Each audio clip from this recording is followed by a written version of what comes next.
reconhecendo aquele que vive, amém? Cumprimente 3, 4 pessoas que não estejam perto de você, depois você pode sentar.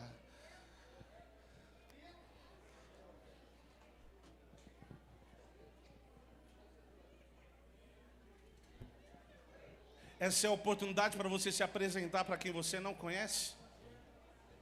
Aleluia. Glória a Deus.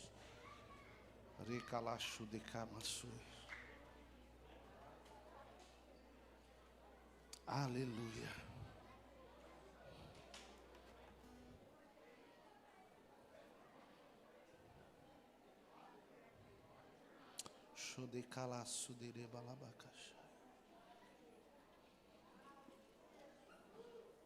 Santo Deus.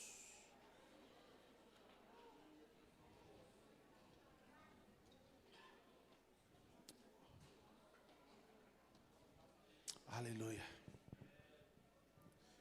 Gente, nós estamos no terceiro dia e eu acho que eu já estou, hoje é quarto, né? É quarto dia e eu acho que a turbina já está ligada já. Nós estamos prontos para fazer qualquer voo, amém, gente? Amém? Feche seus olhos, curve a sua cabeça, estenda as suas mãos para cá.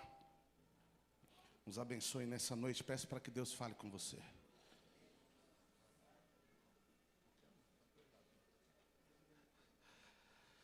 Amado Espírito, nós te agradecemos, ó Pai, por essa noite, pela oportunidade que temos de poder te adorar. Eu sei, ó Deus, que não há ninguém como Tu. Nós reconhecemos que Tu és a voz que traz sentido a todas as coisas. A Sua voz traz direção. Por isso, fala conosco, tira-nos do lugar onde estamos, quebra todo sofisma, toda fortaleza, todo argumento. Que a Sua verdade transforme o nosso entendimento. Eis-nos aqui em nome de Jesus. Amém. Amém.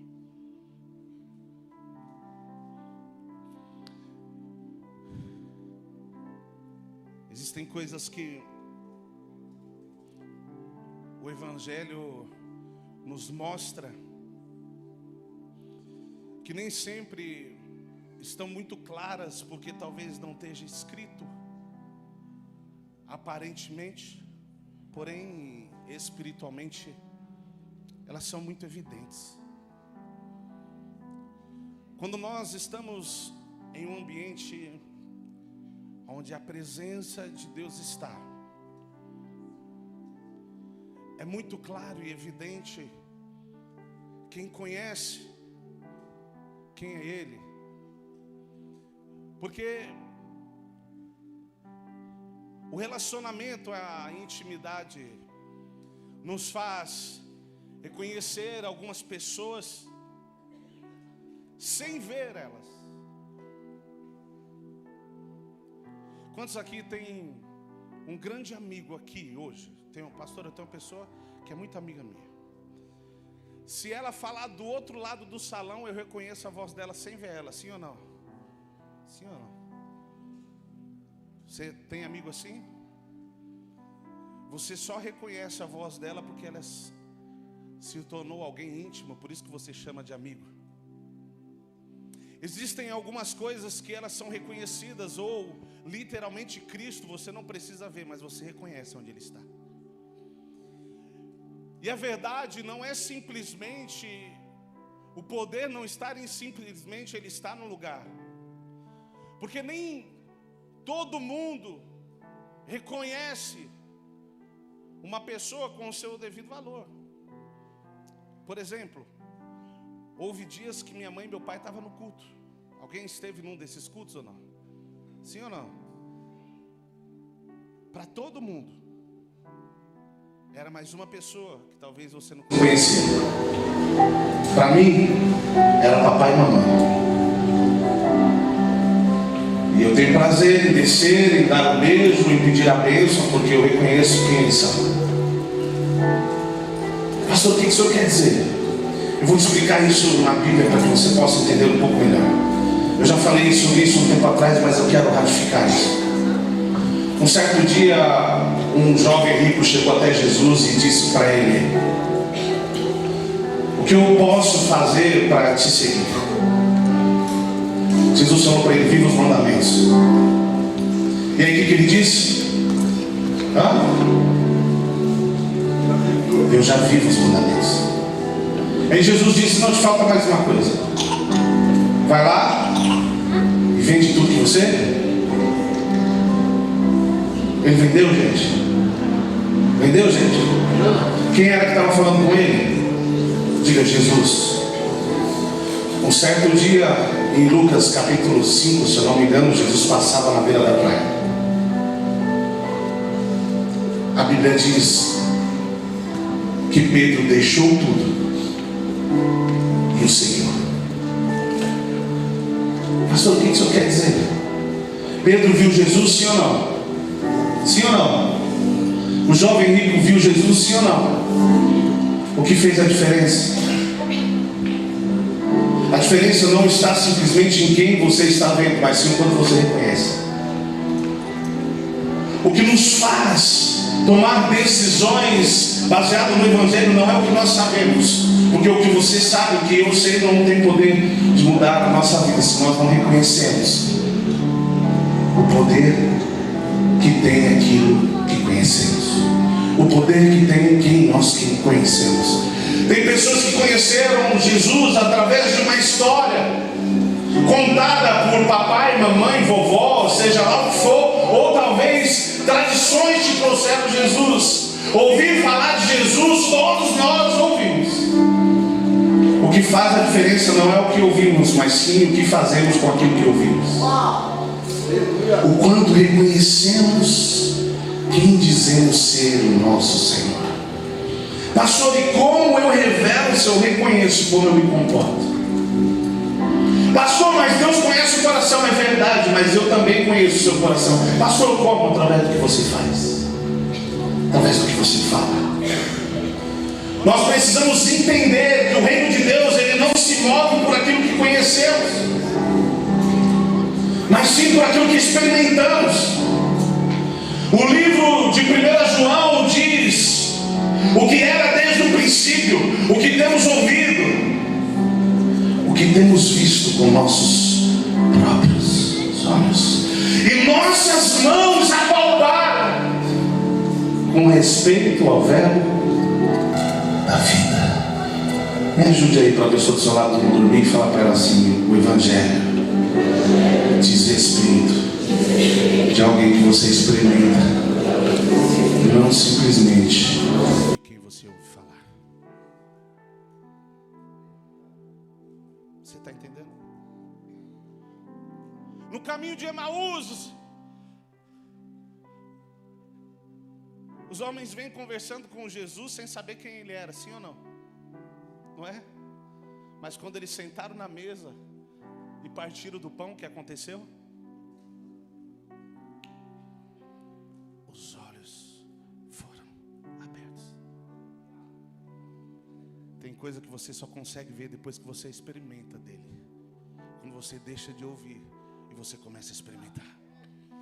Porque o Evangelho não se trata de uma história, de uma fantasia, mas sim de uma vida, de uma realidade, de alguém que você encontrou, de uma carreta vindo a 100 por hora na rodovia e você entra na frente. O que sobra de você? O Evangelho não diz respeito a mim e a você, o Evangelho diz respeito a Ele.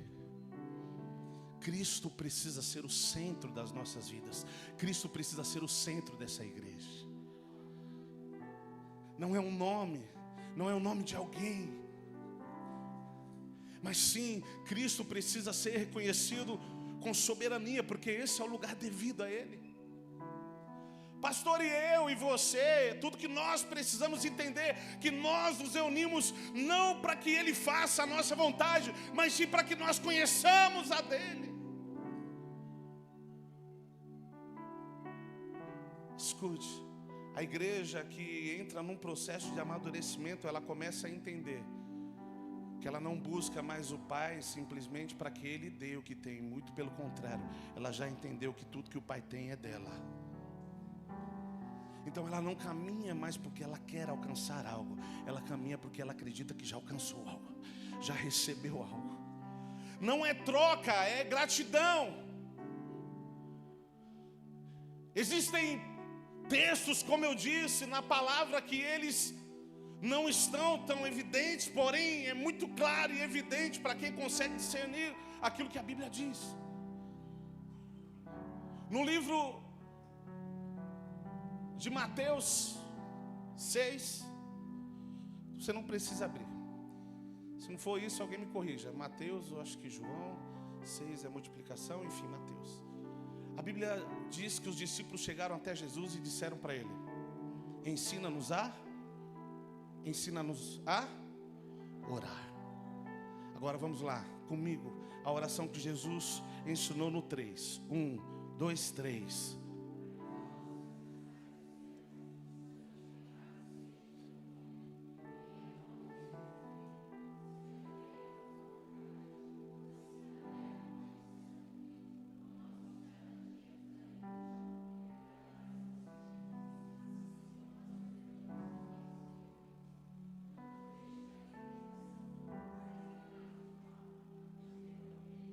Poder e a glória para.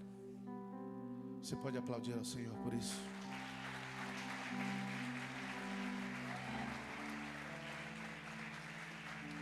Muitos entenderam que essa era uma oração ou uma reza que deveria ser repetida. De uma forma equivocada, foi ensinada para nós por um tempo, porque eu passei por isso, que se você cometesse alguns pecados, você iria lá e orava tantos Pai Nosso, que os seus pecados seriam perdoados. Olha o nível de ignorância que nós como igreja vivíamos. Pastor, por quê? Porque o mesmo texto diz: e não useis de vãs. Então não era para repetir. O poder não está no que você repete, mas sim no que você vive. E o texto começa dizendo: Pai nosso que estás nos céus. Pastor, não é para repetir não, é para você entender qual é o nível de relacionamento que Deus quer ter com você. Ele quer que você se relacione com Ele como filho. Ali Ele está determinando ou pré-determinando qual é o nível de relacionamento que Ele quer ter comigo, com você. Ele quer que você se relacione com Ele como Pai. E aí a oração continua: Pai nosso que estás no céu, santificado seja o seu. Primeiro, eu me relaciono com Ele, mas não esqueço que Ele é soberano, tem poder e é digno de adoração. Porque liberdade não pode gerar libertinagem.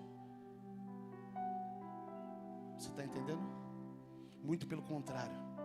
O conhecimento que você tem de Deus, o entendimento que você começa a ter de Deus, a sua consciência começa a ser gerada em Cristo. Santificado seja o seu nome. Que mais, gente?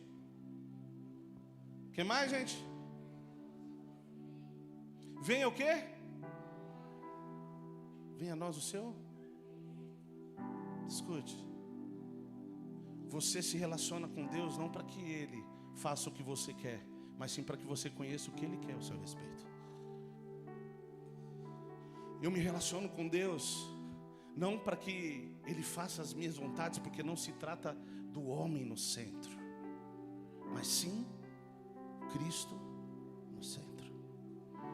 E aí Ele diz que venha o seu reino e seja feita a sua vontade, aqui na terra. Escuta, sabe o que Ele está querendo dizer?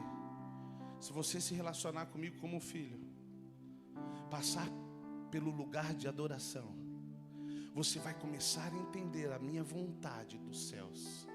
E consequentemente, como filho, você vai começar a trazer ela para a terra. Olha só o que Jesus está ensinando sobre a oração do Pai Nosso. Não era repetir, era viver, era desfrutar. Tudo na Bíblia se trata de relacionamento. Como assim?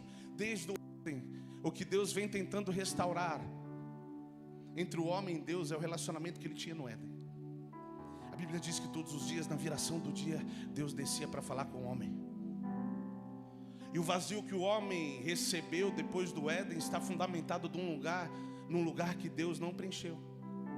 E desde lá o homem vem tentando preencher esse lugar com coisas. Escute, o lugar que está dentro de você vazio só pode ser preenchido se você se conectar à sua origem, que está nos céus. Quando a vontade do Pai começa a ser feita na terra, esse lugar começa a ser preenchido por Ele. E seja feita a sua vontade aqui na terra como é feito nos céus. O pão, aqui ele revela duas coisas, tanto o que é natural quanto o que é espiritual. Primeiro, quando ele diz o pão nosso de cada dia, ele está dizendo de um alimento diário. Quando ele diz acerca de um alimento diário, ele está falando de uma atitude contínua, ele está falando de nós sermos constantes. Então ele está dizendo de você todos os dias comer do pão. Amém?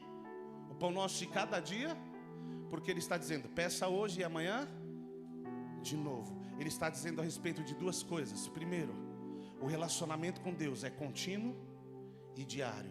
E o alimento que você precisa comer vem dos céus. João capítulo 6 diz que Ele é o pão vivo que desceu. Segunda coisa que Ele diz acerca de pão, não é a sua destreza, não é a sua inteligência, não é a sua esperteza, não é os seus recursos, não são os seus recursos que tem que sustentar. O seu sustento precisa vir dos céus. Ah, pastor, mas meu pai e minha mãe me ensinou que eu que não trabalhe não, que nada vai cair dos céus. É verdade, até o dia que a doença chega. Aí você vai perceber que você não é dono de você ver, e a sua vida está no controle. Até quando você passa por uma situação que você não tem o controle, aí você diz, eu não tenho o que fazer. Você tem até o desejo de trabalhar, mas às vezes não tem condições. Pastor, o que o senhor quer dizer? Eu quero dizer que nós precisamos entender que o trabalho que temos, que o recurso que temos, não está fundamentado em nós, mas Ele é quem cuida de nós, para que nós possamos obter recursos através do que fazemos. O fim do sustento da sua vida não começa no que você faz, mas sim quem você é. Pastor, o sustento da sua vida não está no que você faz, mas sim quem você é. É isso que ele está dizendo. Como assim? Ele é seu pai, e é por isso que ele não vai deixar faltar nada para você. É por isso que ele vai cuidar de você. Só que é importante que a sua expectativa, a minha expectativa, esteja nele todos os dias.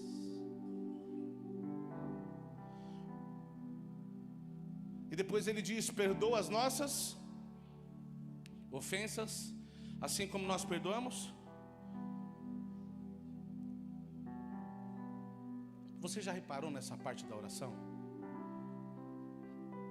Ele está dizendo assim, peça para Deus aquilo que você deu primeiro.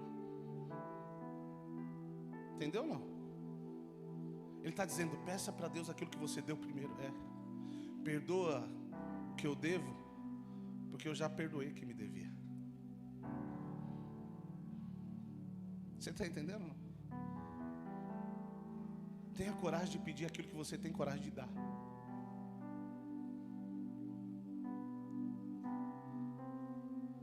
Perdoa as nossas dívidas assim como nós perdoamos. Quem aqui precisa do perdão de Deus? Se você quer o perdão, esteja disposto a perdoar. A ofensa bloqueia a sua fé. E tem mais. O problema que você tem com seu irmão ou com alguém revela um problema que você tem com Deus. É por isso que o perdão entra nesse período da oração. Porque aquele que começou a se relacionar com Deus como Pai, aquele que começou a buscar adorar a Ele, passar pelo lugar de adoração, aquele que decidiu ver Jesus como sustento, não tem como chegar diante de uma circunstância e dizer, eu não consigo perdoar. Porque o relacionamento com o Pai tem poder de quebrar cadeias. Então, se eu tenho dificuldade de perdoar o meu irmão, isso significa que o meu relacionamento com Deus tem alguma coisa errada. Porque o problema que eu tenho com o meu irmão revela o problema que eu tenho com Deus. Porque aquele que se relaciona com Deus aprende a perdoar o seu irmão. Pastor, mas eu não senti. A oração está dizendo, se você sentir, perdoa o seu irmão como... É assim, gente. Deixa eu deixar algo bem claro para você. O evangelho não tem nada a ver com sentimento. Nós não estamos falando de conto de fadas. Tem gente que está fazendo do evangelho conto de fadas. Mas o evangelho não tem nada a ver com conto de fadas. O evangelho ainda continua sendo renúncia. O evangelho ainda continua eu ser crucificado para que Cristo viva. O que foi dito em João capítulo 3, para que o homem possa entrar no reino e é necessário nascer. Escute, nada disso mudou. E aí o Pai Nosso vem nos ensinando isso. Perdoa as nossas dívidas assim como nós perdoamos os nossos devedores, e não nos deixe cair. Deixa eu te falar uma coisa. Quando você começa a se relacionar com Ele através da oração, quando você começa a se relacionar com Ele através da palavra, a sua vida começa a ser suprida. O seu interior começa a ser suprido. E aí quando o diabo chega para oferecer algumas coisas, como eu já disse aqui, você está tão satisfeito que você diz para o pecado: não cabe mais nada. Para mim, santidade é exatamente isso. Quando você está cheio dos céus, quando você está cheio da vontade do Pai, e aí quando o diabo chega, você diz: parece bom, mas não cabe mais nada. Porque a nossa fortaleza não está naquilo que eu acho que eu sou, mas sim naquilo que Cristo diz que eu sou. Parece tão simples uma oração, mas ela tem verdades poderosas escondidas aí. Mas nada disso que nós falamos aqui está fundamentado no homem como centro de todas as coisas. Eu sei que é bonitinho, eu sei que é gostoso ouvir alguns coaches falando assim: você é a fraqueza de Deus. Ei, mentira, Ele não tem fraqueza nenhuma. Pastor, mas Ele morreu por mim. Escute, a Bíblia diz que Ele ama, não que Ele negocia quem Ele é. Porque quem ama não negocia quem é. Porque quando você não negocia quem você é, você tem poder e autoridade para dissipar o medo, a mentira. Pastor, a Bíblia diz que o amor lança fora todo. O que eu e você, nós precisamos entender acerca do Evangelho é que nada no Evangelho está fundamentado em mim e em você. Muito pelo contrário, tudo precisa revelar Cristo. Cristo precisa ser o centro e o motivo de todas as coisas. Não a minha vontade, não o meu eu, não o que eu quero, não o que eu desejo. Pastor, e a minha vontade? Escute, se a sua vontade estiver alinhada com a vontade do Pai, está tudo resolvido. Você está entendendo, não? Quando eu começo a entender o que de fato é o Evangelho, começa a ficar claro que ele não é. E não adianta nós chegarmos aqui e ficarmos contando uma historinha bonitinha para que você volte amanhã todo empolgado dizendo: ele vai fazer tudo que eu quero. Não, eu quero dizer uma coisa para você. Existe um desejo no coração do Pai, e esse é cumprir o propósito dele na sua vida. E o propósito é que os céus encontrem a terra através de você.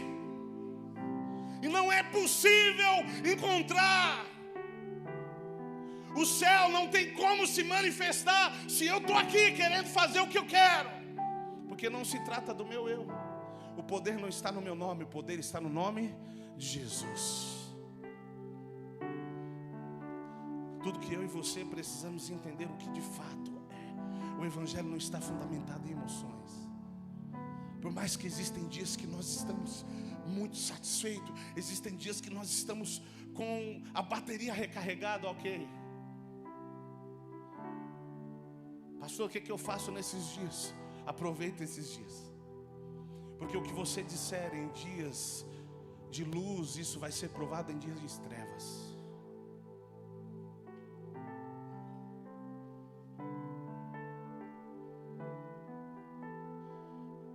O que você fala depois que atravessa o mar, vai ser provado no deserto.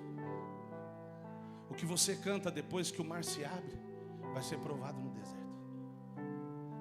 Não foi assim com o povo? Eles atravessaram, a Bíblia diz que Miriam dançou, não foi isso? Uau! A sua dança, meu irmão, vai ser provada no deserto. Ai, pastor, viver com Deus também é viver no funil. Não, meu irmão, eu nem passo por lá.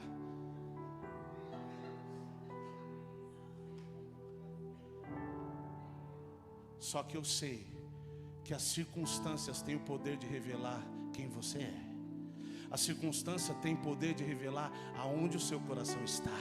O vento não tem poder de derrubar casa nenhuma. O vento tem poder de revelar a casa que não tem fundamento. O que eu e você precisamos entender, aonde está o nosso fundamento, aonde está o seu fundamento, o porquê eu estou aqui hoje. O que te fez sair de casa, largar aquele cobertor quentinho, que talvez a maioria estava ali aproveitando. Não, eu tenho 20 minutos. O chuveiro vira inimigo de alguns irmãos. Que o Senhor te liberte de toda sujeira, em nome de Jesus.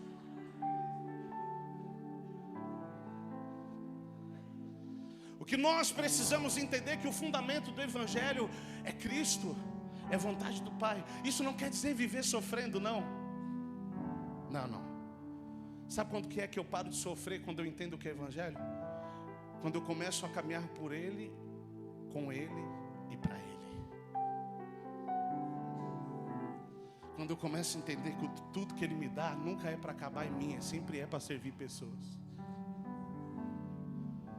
Tiago diz: pedis e não recebeis porque pedi. Depois ele diz: porque pedir para os seus próprios. O problema não está no que você pede, mas sim porque você pede. Aonde está o seu coração? Quando eu começo a entender que o Evangelho está fundamentado em Cristo e não na minha vontade, eu começo a analisar ou avaliar as circunstâncias baseado naquilo que a palavra diz, não naquilo que eu acho ou no que eu estou sentindo. O Evangelho não está fundamentado em emoções. Sabe por quê? Se tivesse fundamentado em emoções, eu não quero ler, eu tenho o texto aqui, mas todos conhecem. Essa igreja lê Bíblia demais, amém, gente? Amém? Quem está na leitura com a gente aqui? Nesse ano, se você nunca leu a Bíblia, você vai ter que ler, em nome de Jesus. A Bíblia diz que Jesus começou a anunciar acerca da sua partida, ok? E ele disse: eu vou voltar para o Pai, eu vou ser crucificado. O que aconteceu, gente?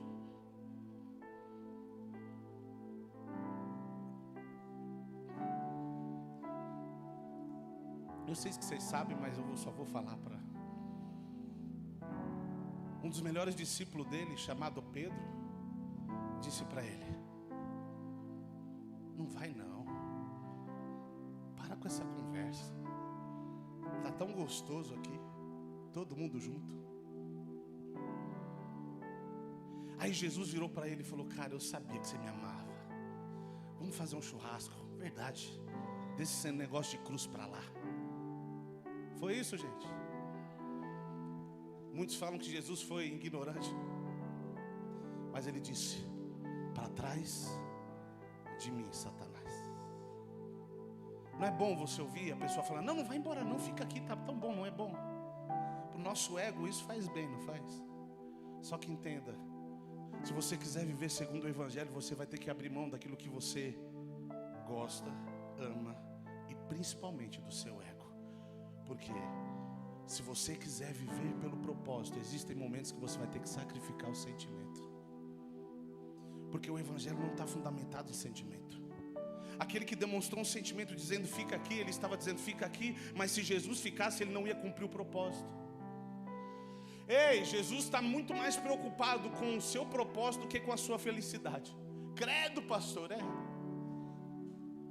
Se você cumprir o propósito pelo qual você nasceu, a palavra se cumpriu na sua vida. Eu e você temos que estar preocupados não em buscar a felicidade, mas sim em buscar viver o propósito, porque dentro do propósito está a sua felicidade. E aí Jesus disse: não, para trás de mim não dá.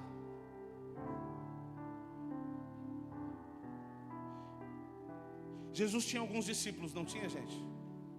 12, ok? Fora a multidão que o seguia. Eu já fiz essa pergunta aqui, a maioria para saber, quem sabe talvez melhor não responder. Se o evangelho estivesse fundamentado em emoções, qual seria o maior discípulo de Jesus?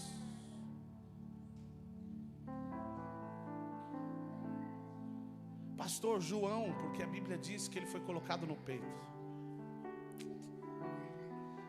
Quem seria o maior discípulo de Jesus se o evangelho fosse fundamentado em emoções? Sabe quem que seria?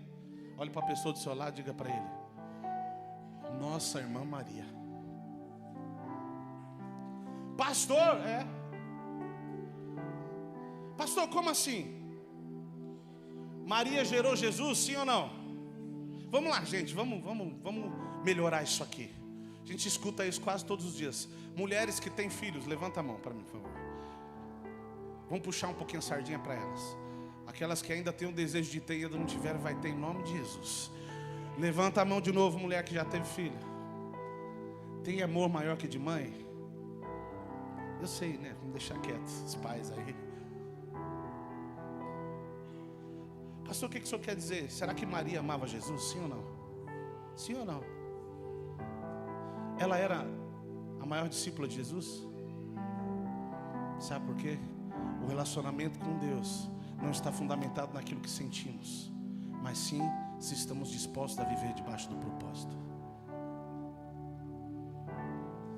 O evangelho não está fundamentado naquilo que sentimos, senão Maria seria a maior discípula.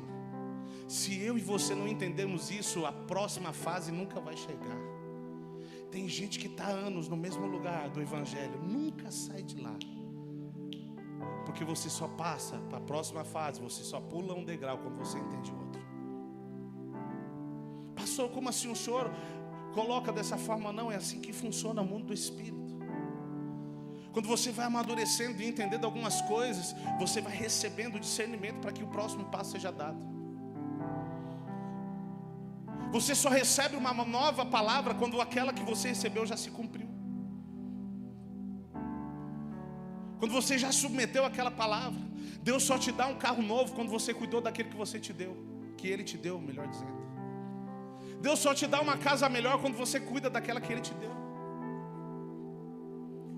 Aí o cara tem o carro dele com a chave de fenda pendurada no vidro assim. É um carro que vive cheio de unção. Como assim? Derramando óleo para tudo quanto é lado. Escute, eu não estou falando de condições, porque se você ainda não tem condições, Deus vai te dar condição para isso. Só que cuide daquilo que Deus te deu, zele por aquilo que Deus te deu. Porque quando eu começo a me movimentar no reino, entendendo, sendo grato, não vivendo de uma forma preocupada ou ansiosa pelo amanhã, sabe por que nós não podemos viver pelo amanhã? Porque quem vive pelo amanhã desvaloriza o hoje. Quem não reconhece o que Deus deu para você hoje, se você não reconhecer e não cuidar hoje, não existe perspectiva para amanhã, não existe fé. E o que nós precisamos entender é que o fundamento do reino continua sendo Cristo. Não a minha vontade, não o que eu quero, não o que eu busco, mas sim o que eu reconheço. Quem é Cristo para você? Quem é Jesus para você? Pastor, por que o senhor está dizendo isso? Porque quando Jesus estava vivendo no meio do povo, Ele perguntou para os discípulos: quem dizem que eu sou, não é isso? Uns diziam é Elias, outros João Batista, não sei o que. Aí Jesus perguntou para eles e disse: para vocês? Sabe por quê? Cada um pode ver o evangelho de uma forma. Talvez você veja o evangelho como algo simplesmente para agregar na sua vida, para você ter um desencargo de consciência.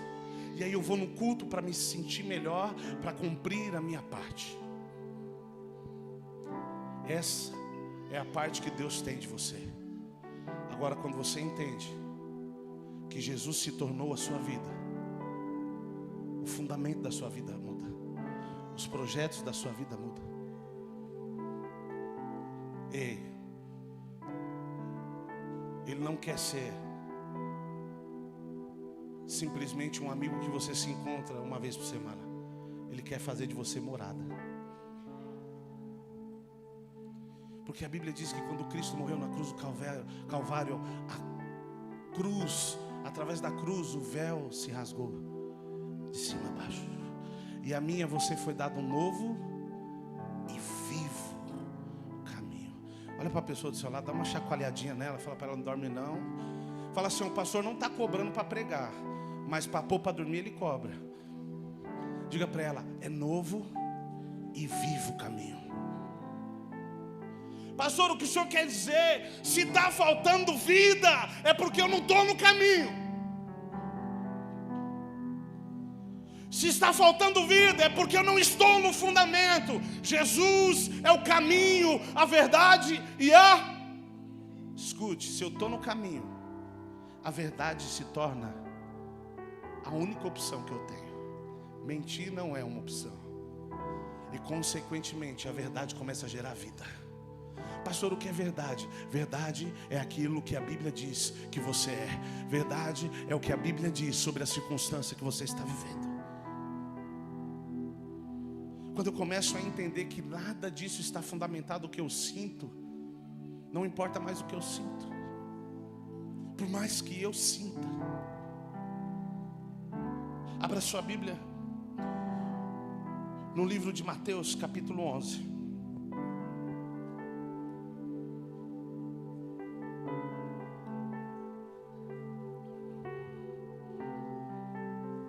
Verso 12.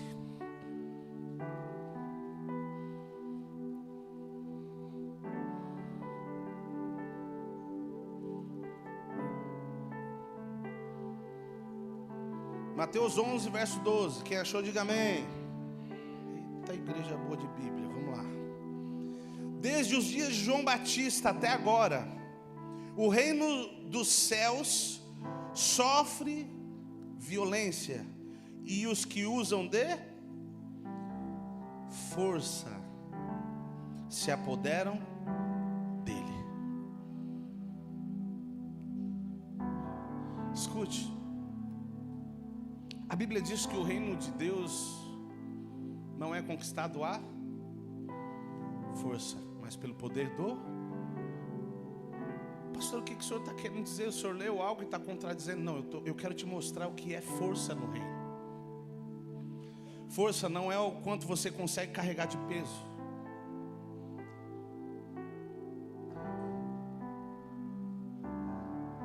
Alguém aqui já ouviu aqueles fisiculturistas levantando peso? Alguém já viu o status do Eliseu já, gente? Levantando peso lá. Dá até vontade a hora que ele está. Não. Pastor, se eu for lá eu carrego mais peso que ele, então eu tenho condições de conquistar o reino melhor que ele ou mais rápido que ele. Não é dessa força natural. É o quanto você está disposto a crer e perseverar naquilo que você crê. Pastor, como que eu posso medir a minha força no mundo do Espírito? Está relacionado a quanto você está disposto a crer, o quanto você está disposto a se integrar. Pastor, por isso que o texto diz lá em João capítulo 3, se você não nascer de novo, não tem como entrar no reino. Você está disposto a abrir mão da sua vida, naturalmente falando, para viver aquilo que Cristo tem para você? É essa violência que o mundo do Espírito está esperando. Pessoas que estejam dispostas a abrir mão radicalmente da sua vida, para dizer: eu entrego a minha vida para que o Senhor faça o que o Senhor quiser. Sabe o que é interessante? Um tempo atrás nós passamos por uma situação num dos eventos. Tinha um jovem lá que ele ficou meio bravo com o outro, e ele quis encarar o outro, e ele peitou: e eu sou machão, que eu vou ativar o partido, não sei o quê. Deixa pra lá esse negócio de partido.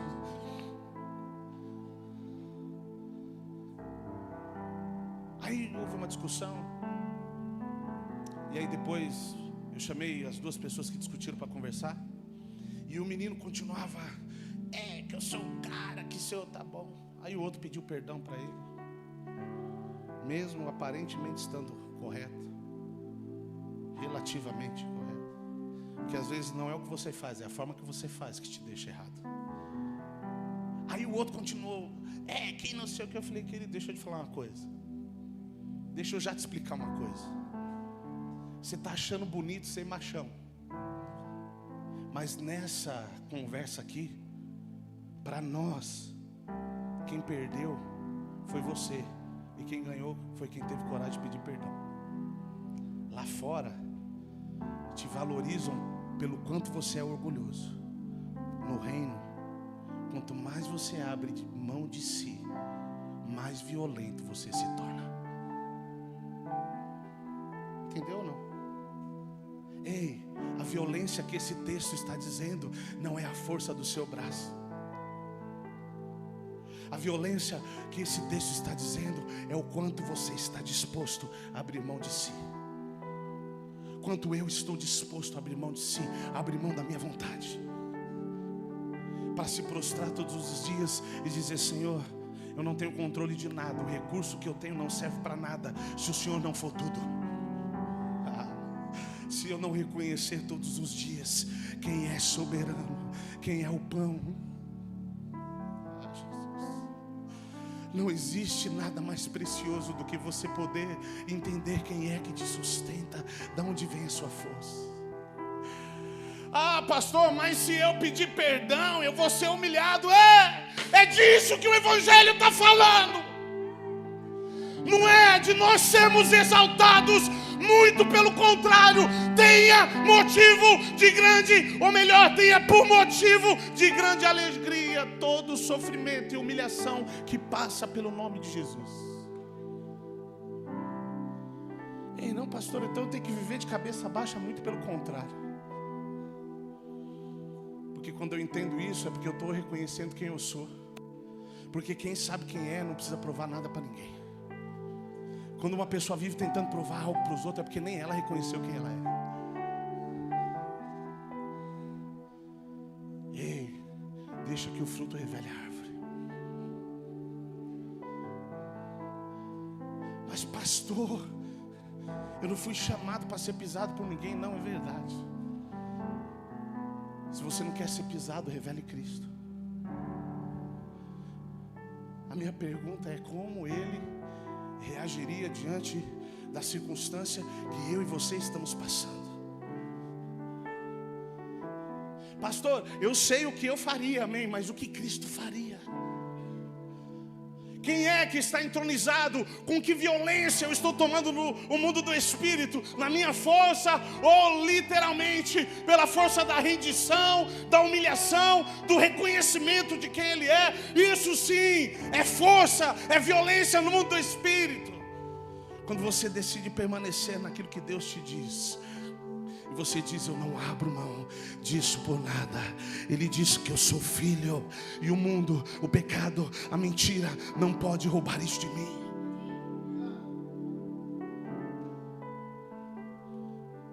Mas pastor, eu não estou me sentindo assim, porque ainda hoje eu errei. Não importa o que você fez ou deixou de fazer, porque o que Ele fez não muda porque você fez ou deixou de fazer. Ele continua sendo quem Ele é. E quando eu começo a fundamentar a minha vida em Cristo, onde Ele se torna o fundamento, eu não negocio as verdades do reino. Eu começo a tomar posse disso através da fé, da perseverança, porque eu entendo que o centro é Cristo.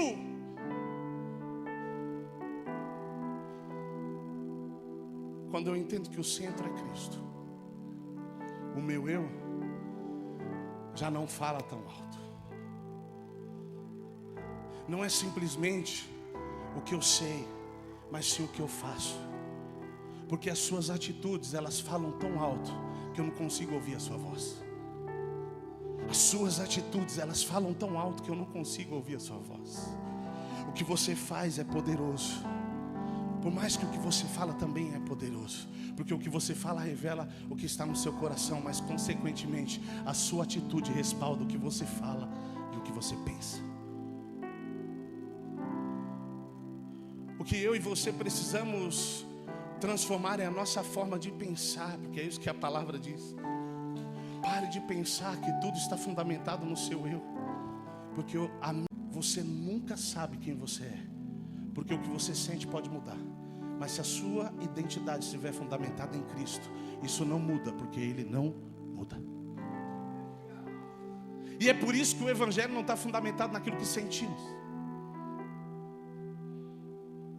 E o que Ele espera de mim e de você é que nós não negociemos aquilo que Ele derramou sobre nós.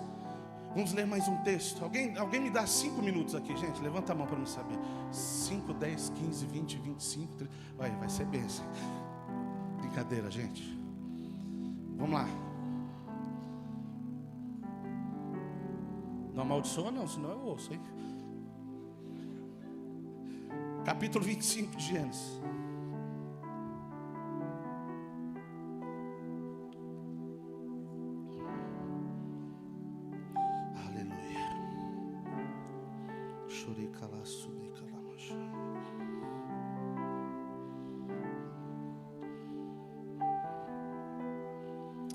Jesus, Tu és poderoso.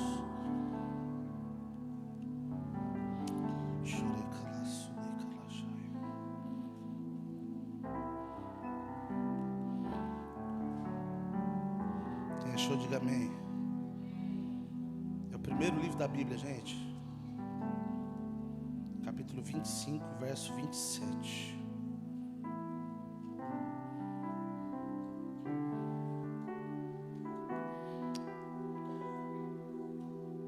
Vamos ler a partir do 30. Não vai dar não, vai ser o 27 mesmo, vamos ler rápido. Cresceram os meninos de Esaú, tornou-se perito e caçador, homem do campo. Jacó, porém, era homem pacato e morava em tendas. Isaque amava Esaú, porque se saboreava de sua caça. Rebeca, porém, amava Jacó. Jacó tinha feito um ensopado quando Esaú, exausto, veio do campo e lhe disse: por favor, me deixe comer um pouco da coisa vermelha, ou prato de lentilha, ou guisado, depende da sua tradução. Essa coisa vermelha aí, pois estou exausto. Por isso deram o nome de Edom. Verso 31. Jacó respondeu: primeiro me venda seu direito de primogenitura. Ele respondeu: estou morrendo de fome, de que me vale o direito de primogenitura? Então Jacó disse: primeiro jure. Esaú jurou e vendeu o seu direito de primogenitura a Jacó.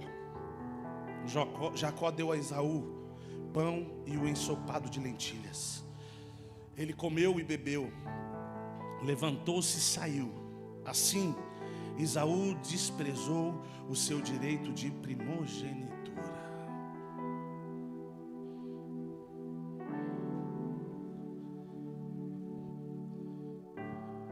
Quantos aqui têm fome? Quantos aqui têm anseios? Quantos aqui têm desejos e vontades? Aqui, Esaú chegou com a sua vontade, o seu desejo lá em cima. Sabe os dias que a sua alma está gritando, o seu querer está gritando, a sua alma está cheia de fome. São nesses dias que o diabo quer negociar aquilo que Deus deu para você. São nesses dias de fome, de apetite, que o diabo quer negociar com você aquilo que Deus deu para você. Porém, preste atenção no que eu vou dizer. Não negocie o que é eterno por algo passageiro. Não negocie o que é eterno por algo passageiro. Quantas vezes você já achou que ia morrer e não morreu? Pastor, essa situação vai me matar, e você está aqui contando dela. Vai passar. Agora, o que não pode passar é aquilo que Cristo diz que você é. Não negocie o que é eterno por algo passageiro. Ele perdeu o direito de filho. Ele negociou o direito de filho mais velho. Autoridade sobre a casa, sobre os irmãos, porque ele negociou por causa das suas emoções, dos seus desejos. Ei, eu tenho certeza que Deus já fez promessas na sua vida. Pare de negociar isso por causa da sua fome, devido à sua fome e os seus apetites. Pastor, as minhas emoções, eu estou sentindo. O que fizeram comigo, me frustraram, me chatearam, me traíram. Ei, pare de negociar aquilo que Deus te deu, porque você está sentindo algo. Porque o que Deus te deu é eterno, o que você está sentindo é passageiro. Não negocie o que é eterno por algo passageiro. Não abra mão daquilo que Deus te deu. Não abra mão do lugar que Ele te deu. Pastor, Ele me deu um lugar assim. Volto a dizer, quando Cristo morreu na cruz do Calvário, o véu se rasgou de cima a baixo. Quer dizer que alguns lugares, ou melhor, um lugar que era para alguns, se tornou para mim e para você. Ele te deu esse lugar. Quando eu entendo isso, eu não negocio esse lugar. Vamos ler o último texto, nós já vamos encerrar.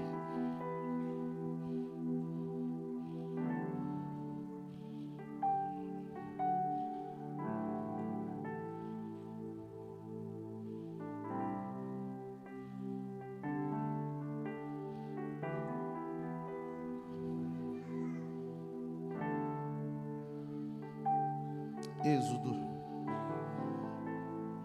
capítulo 10.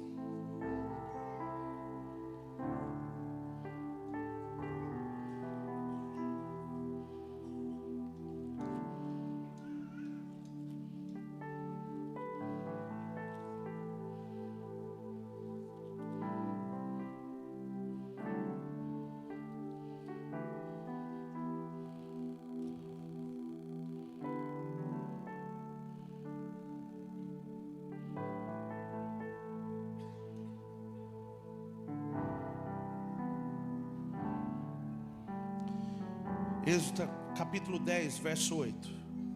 Diz assim: então Moisés e Arão foram conduzidos à presença de Faraó. E este lhe disse: vão e adorem o Senhor, o seu Deus. Mas eu gostaria de saber quem são os que irão.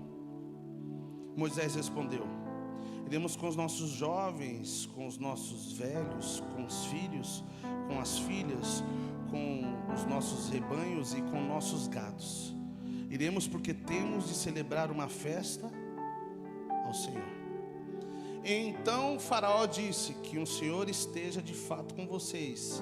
Se eu permitir que vocês saiam e levem junto as crianças, vejam, vocês têm más intenções. Mas não é assim que vai ser. Vão somente vocês, os homens, e adorem o Senhor, pois é isso que vocês estão pedindo. E os expulsaram da presença de Faraó. Então o Senhor disse a Moisés: estenda a mão sobre a terra. Ok? Vamos lá, vamos pular um pouquinho para frente, verso 24. Então Faraó chamou Moisés e lhe disse: vão e adorem o Senhor. Fiquem somente os seus rebanhos e o seu gado, e as crianças podem ir com vocês. Moisés respondeu: então você teria de nos providenciar os animais para os sacrifícios e holocaustos que queremos oferecer ao Senhor nosso Deus. Por isso os nossos rebanhos irão conosco. Nem um casco de animal ficará para trás, porque temos de escolher alguns para oferecerem sacrifício ao Senhor nosso Deus. E enquanto não chegarmos lá, não saberemos com que animais teremos de adorar o Senhor. Pastor, o que isso tem a ver com tudo que o Senhor está ministrando? Faraó, ele representa literalmente o sistema. O faraó representa a minha vontade, a sua, representa o diabo, seja como for você quiser colocar figurativo aí. E Moisés representa literalmente o libertador. E ele chega diante de Deus, ou melhor, diante de Faraó, e diz: permita-nos ir. A primeira vez ele quis segurar algumas coisas, e aí se você continuar lendo, você vai ver que Moisés disse: não, nós não vamos, tome mais uma praga. Ok? E aí depois, mais à frente, ele vai lá de novo e ele diz: e aí, como que faz? Ele falou: nós vamos e nós não vamos deixar nenhum casco. Algumas versões diz: não vai ficar nenhuma unha sequer. Pastor, o que o senhor está querendo dizer? Quem está disposto a viver em liberdade não negocia com o faraó. Quem está disposto a viver a liberdade em Cristo não negocia com o sistema. Quem está disposto a viver a sua liberdade em Cristo não negocia com a intelectualidade. Quem está disposto a viver aquilo que Deus tem como propósito, quem está disposto a entrar num lugar de adoração, não negocia com as suas vontades. Ele diz: não vai ser do seu jeito,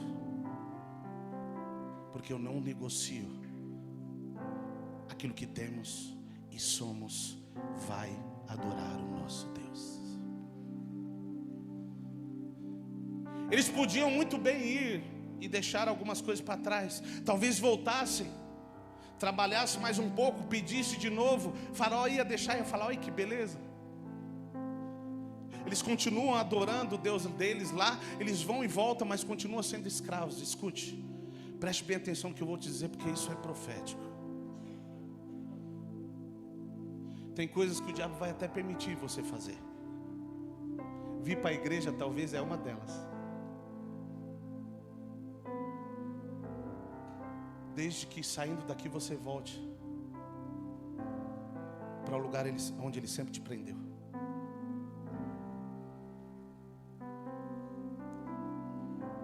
Pastor, qual que é a palavra para mim hoje?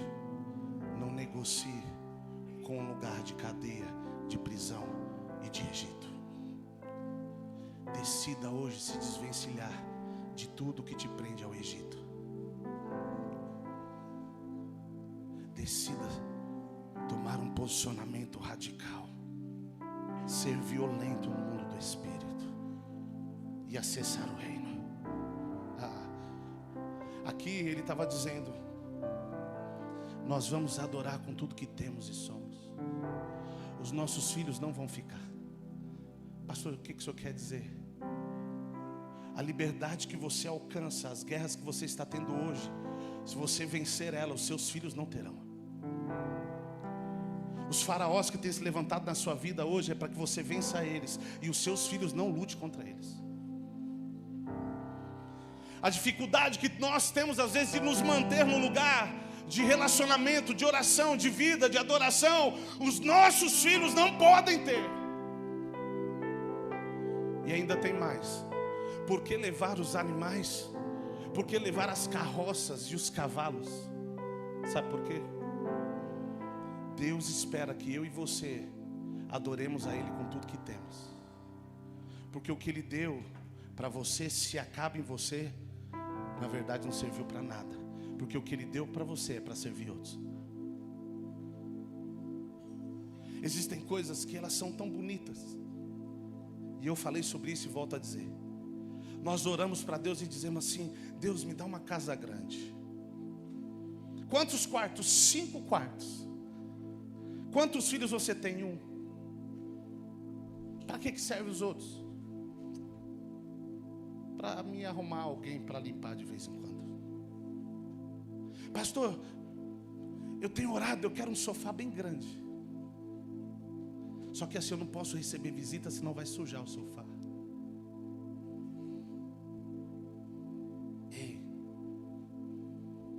é o que você pede, mas é o porquê você pede. É onde está o seu coração.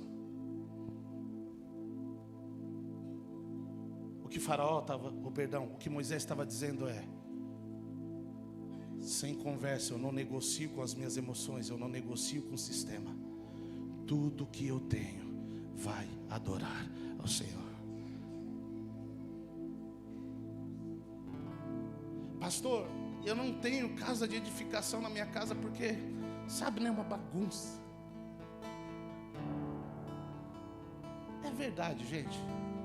Não vamos ficar com meia palavra aqui não. Principalmente se tiver um montinho de criança.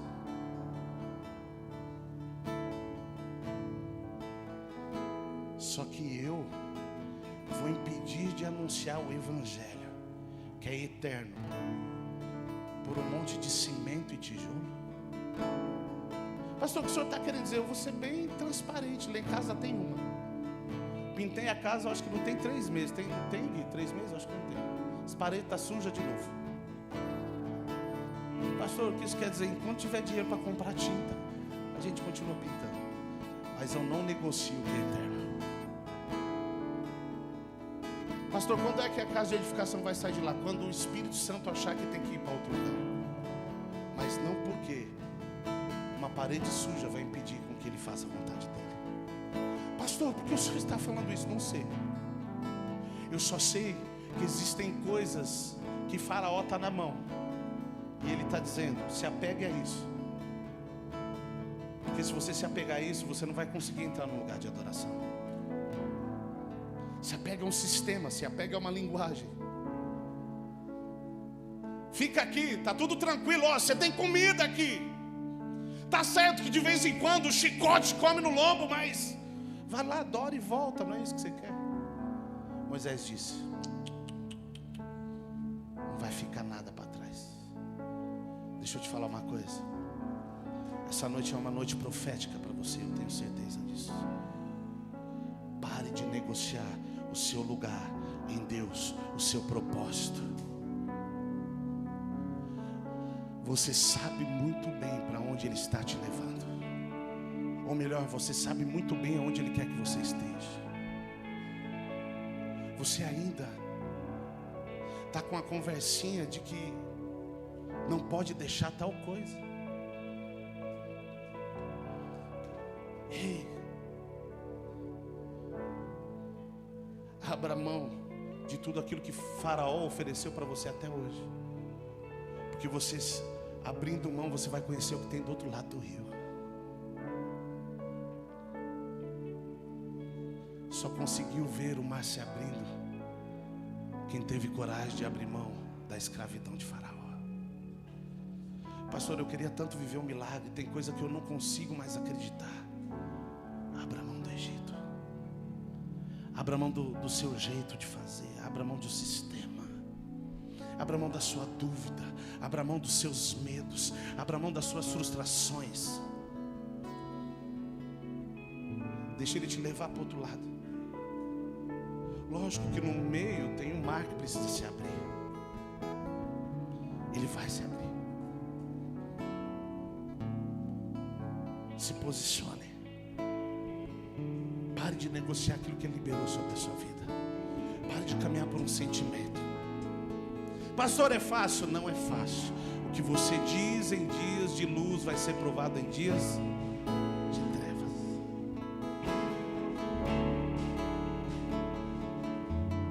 Se coloque de pé. Vamos orar.